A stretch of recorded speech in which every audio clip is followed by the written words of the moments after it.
and that'll be into the early part of Saturday. Excuse me. After we get into the weekend, there's still the possibility of some thunderstorms. Severe weather chances right now don't really amount to much. There is going to be a marginal threat well to our west. We'll talk more about that coming up here in just a little while. In the meantime, again, little, if anything, showing up in the way of problems for tonight. It is chilly out there, no question about that. So if you have any plans for being outdoors through tonight, it's already in the 40s, was in the 40s, maybe in the 30s now. We'll take a look at the current temperatures coming up here in just a little bit. Let me make certain I've got audio here real quick.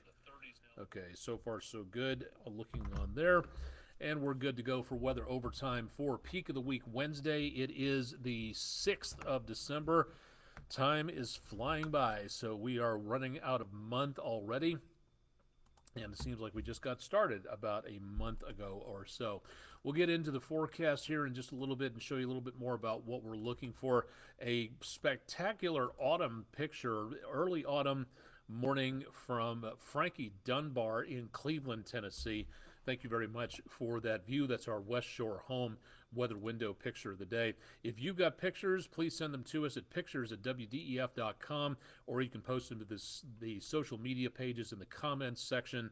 If you'd like to go ahead and post them there, we'd love to be able to see what you're seeing out there.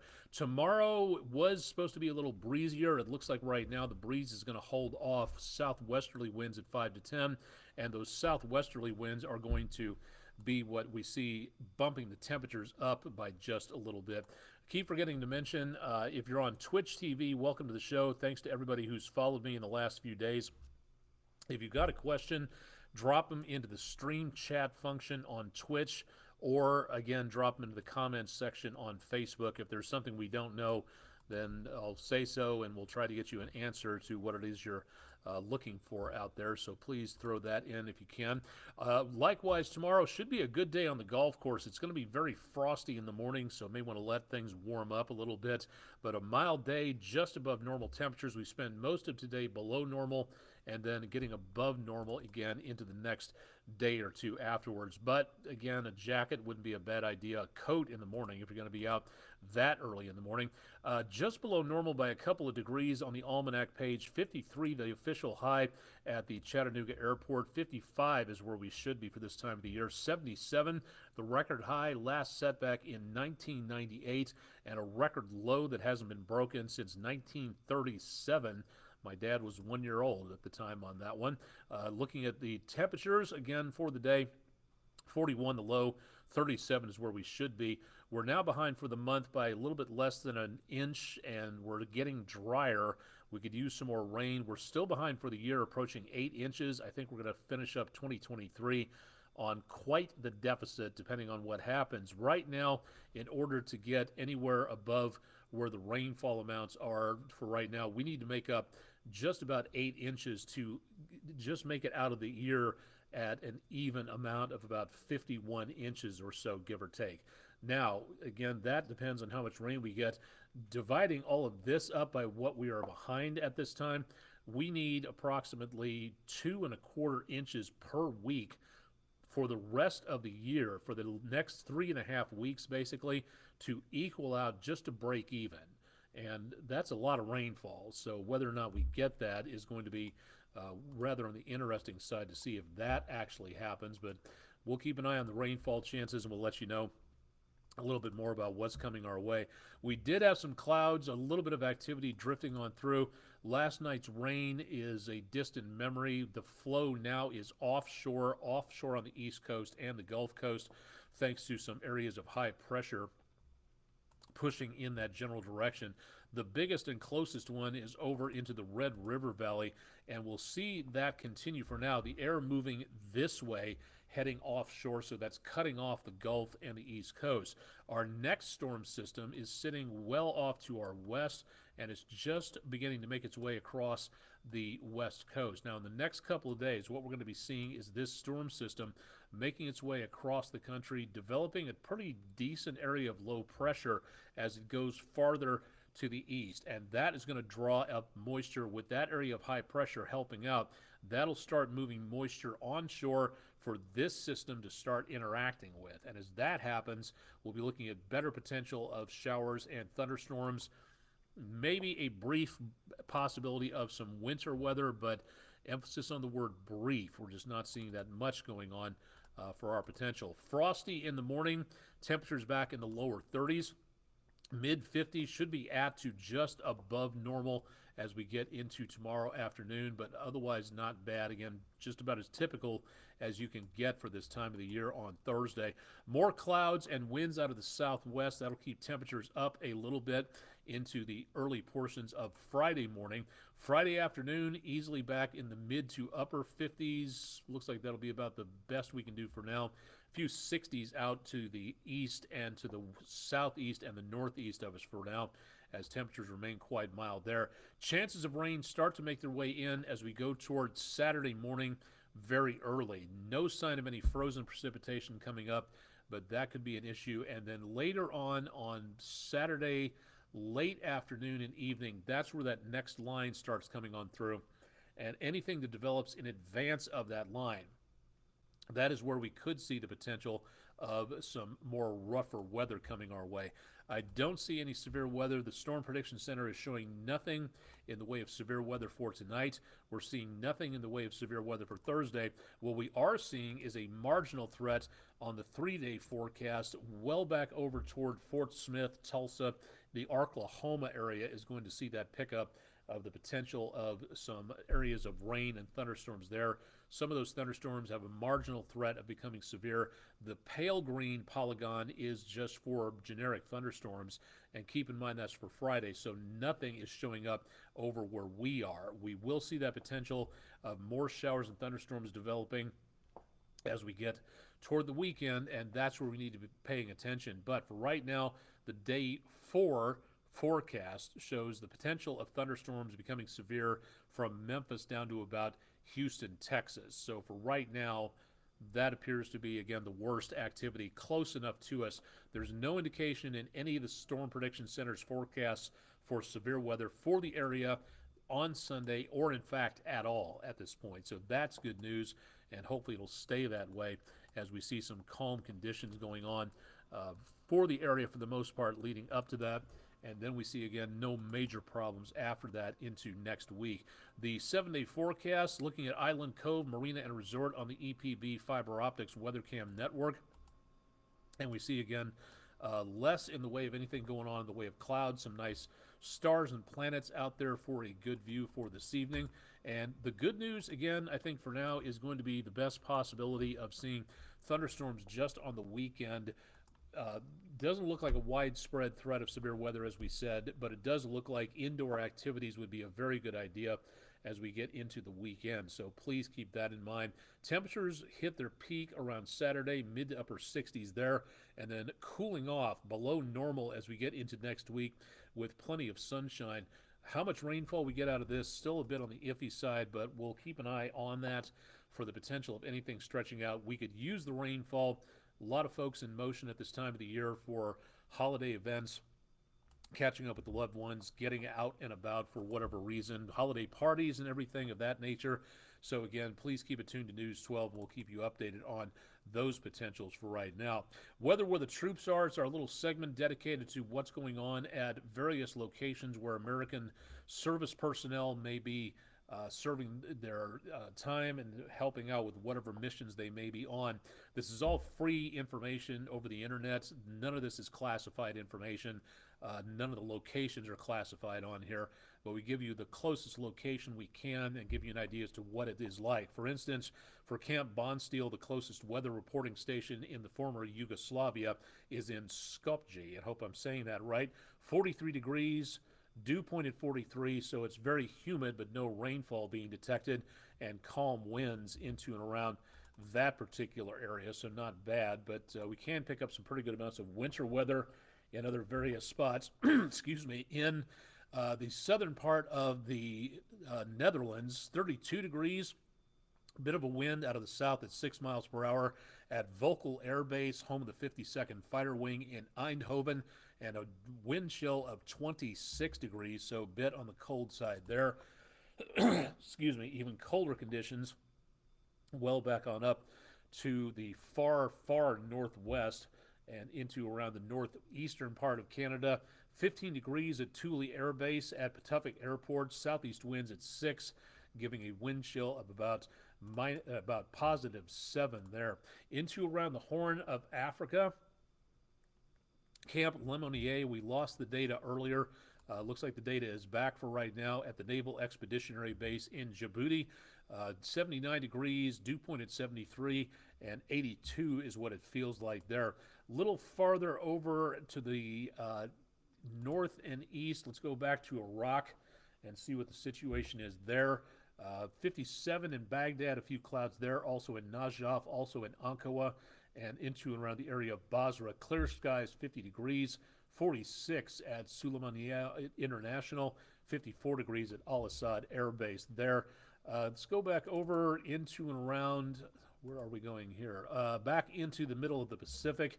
We do have, again, a decent amount of some clouds off to the south of Guam. 85 degrees, 94 the heat index, even with a temperature difference of about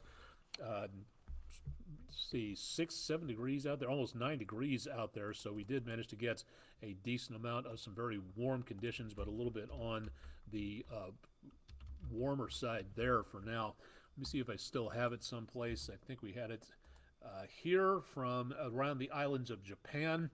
Quick check out this direction showing that no major amount of cold air spilling down from Canada. The blue colors indicate some fairly cold conditions making their way into eastern parts of Mongolia and eastern China for now, but temperatures decently comfortable. No rain or snow being seen across the Japanese islands for now. Heading to a little bit farther, not much farther to the west, but a look at the Korean Peninsula, and comfortable numbers at lunchtime on Thursday. Temperatures back in the 40s and the lower 50s, so not bad. And we haven't done this one for a while. Let's hope the weather information is holding on this one. Rota, Spain, naval station there, 55 degrees at 4 o'clock in the morning on Thursday in southern Spain. Looking at, again, some pretty mild conditions there, so not doing too bad. If you've got someone out there who's serving, again, many thanks to them for doing the duty for their country and wearing the uniform, so thank you very much to them for that. National Weather Service Huntsville Winter Workshop for anybody who's deaf or hard of hearing will be coming up next week, tomorrow at 6 p.m., Thursday, December 12th. ASL and CART services will be provided, so if you are, again, deaf or hard of hearing, that, again, is a way that you can keep in touch with what's going on.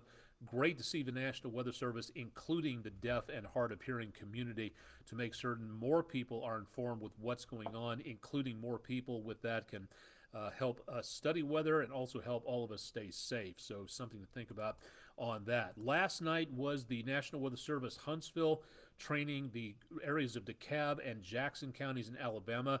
Tomorrow, the National Weather Service Huntsville, or National Weather Service Morristown, which covers the northern part of the News 12 viewing area, will be holding another Skywarn training session, this one in McMinn County at the county courthouse in Athens, Tennessee, 6 p.m., Thursday, December 7th. If you live in and around Athens or McMinn County, areas around, say, western Monroe, Meigs County, Ray County, northern Bradley County, register for a seat at weather.gov/MRX, and then, again, plan to attend. The more severe weather spotters we have, the more protected we all are. So if anybody out there has never been a Skywarn spotter, please consider it. This is a spotter meeting, not a chase course. If you want to learn how to chase, there's plenty of places out there to learn. This is how you learn about weather and how to protect yourself when severe weather hits, what to look for, and more importantly, what to call back to the National Weather Service so they can take your report of what you're seeing wherever you happen to be. You don't have to be at home. Obviously, again, with plenty of mobile phones out there, if you're from McMinn County and you happen to be in Chattanooga and you see severe weather going on, National Weather Service could use that. They'll give you a special toll-free number that you can use to call in and report what goes on, or you can email the system through their website. If you're an amateur radio operator, you can contact them that way. But again, that's tomorrow night, lasts about an hour, hour and a half, depending on how many questions are asked and answered. And they're great opportunity to learn directly from the National Weather Service. Again, this is free to attend, so why do you need to register? If there's too many people showing up, if there's going to be room enough for 30 and 200 people show up, you can't put 200 people in a 30 count room. So if there's a need to put another meeting on the calendar, if there's a need to find a bigger room to go to, a different facility, that's why you need to register. It's called being polite. So if you'd like to attend, please consider that. Again, that is going to be tomorrow night, Thursday the 7th, in the McMinn County Courthouse in Athens, Tennessee. If you're from around the area, register and attend and learn more about severe weather so you can help out everybody in the community by staying safe. The next one, again, this is normally the next question asked. When's the one upcoming for Hamilton County and Chattanooga? That one will be next year when the bulk of severe weather training sessions are held. But we want to tell you about this to make certain you know a little bit more about what is going on so you can put this on your calendar. Friday, February 9th, 6 p.m., CHI Memorial Hospital on DeSales Avenue. Again, 6 p.m. Eastern Time, Friday the 9th of February, 2024, so that's next year. Register for a seat at weather.gov/MRX, and please plan to attend on that. Great opportunity, again, to learn a little bit more about what severe weather is, what it is not, looking for the signs of that. And once again, if you have not the opportunity to go to a meeting, you can go to the Comet MetEd site and take their online Skywarn spotter training courses, get the certificate, and then you can sign up and attend a in-person course with that much more knowledge. You can take the course. Again, this is free, but you do have to register for this, and that's very easy to do. Tons of great continuing education unit type situations there. Excuse me. With, again, these programs that go from terminal aerodrome forecasts to flash flooding predictions to hailstone interpretation to emergency manager meeting type information. It's really a great site to go to, and it's at meted, meted.ucar.edu if you'd like to attend for free.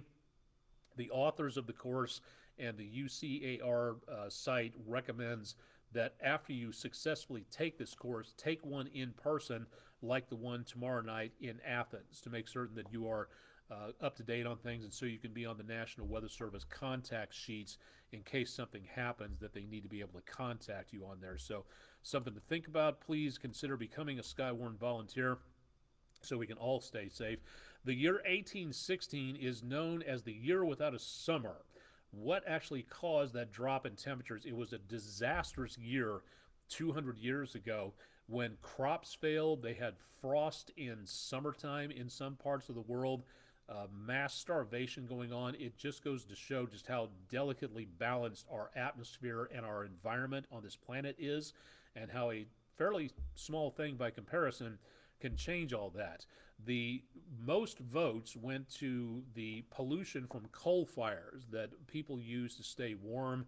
It's what caused a lot of fogs around London over the years. Solar system dust got 2% of the vote, 4% went to solar flares, and 28% went to volcanic eruption, which was actually the correct answer. The volcano known as Tambora in Southeast Asia around Indonesia was one of the biggest volcanic eruptions in modern history. And just that one volcano pumping out millions and millions of cubic feet of dust and ash and rocks got into the atmosphere, and that reflected light away from our planet, and the temperatures for about a year tanked until all that stuff that got thrown up into the atmosphere by the volcano actually was able to filter out of the atmosphere and conditions improved. But one volcano, just consider that, one volcanic eruption caused a major disaster. It's amazing to think about. It's been one of the most studied events in history.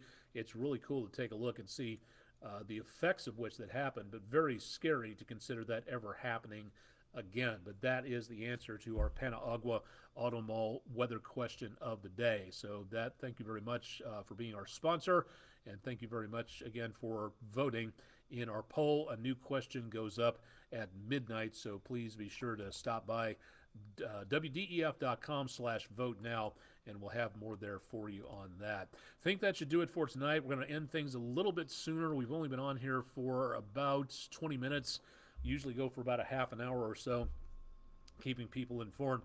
Want to tell you that tomorrow night we may not have a weather overtime depending on what goes on. I can't say too much, but what I can say is that there's going to be a lot of changes coming up here at News 12 in the next 24 hours, and we may or may not be able to do a weather overtime segment depending on how things go. The confidence is high that we will be able to get on the web and get things done, but in about 24 hours you're going to be seeing a lot of different new things happening about the 5:30 show and following through the afternoon and evening and into the nighttime show. Hopefully we'll be able to get weather overtime taken care of. We'll again be bringing you that information a little bit later on, so stay tuned for more on that. But in the meantime, stay tuned to News 12 again, bringing you updated weather information as best as we can, and making certain you stay informed out there in the Tennessee River Valley and beyond. Again, keep up to date with me on all these local all these social media sites, and of course local forecasts available at wdef.com/weather if you'd like to tune in and see more about what's going on here. And again, any questions, contact me. If there's something you want to see on here, more worldwide weather, more satellite pictures, more whatever, we can't do this without you, the viewer. So if you would like to tell us what you would like to see on here, send us a link, send us information, email us through the website. We're all on there. Andrew, Emily, Mr. Rick, again, for everything. You let us know what you think. We can't, again, update you without knowing. For instance, the gentleman who commented on our Facebook page that our weather question trivia was, how did he put it, irrelevant. So thank you very much, sir, for checking in and voicing your opinion. Doesn't mean I agree with it, but again, thank you very much for participating and checking in for that. I'll have more details on your complete forecast tonight on News 12 at 11. And again, stay tuned tomorrow. Going to be some interesting changes made here in the studio. We'll talk more about that again tomorrow night, assuming we're on, and show you a little bit more about what the new hubbub is all about. And again, that'll be coming up tomorrow. I'm Chief Meteorologist Austen Onek. Chip Chapin has your forecast bright and early tomorrow morning at 5 a.m. So tune in on Thursday for all the detailed forecasts, and stay tuned for News 12 on air and online for the latest information around the Tennessee River Valley and beyond.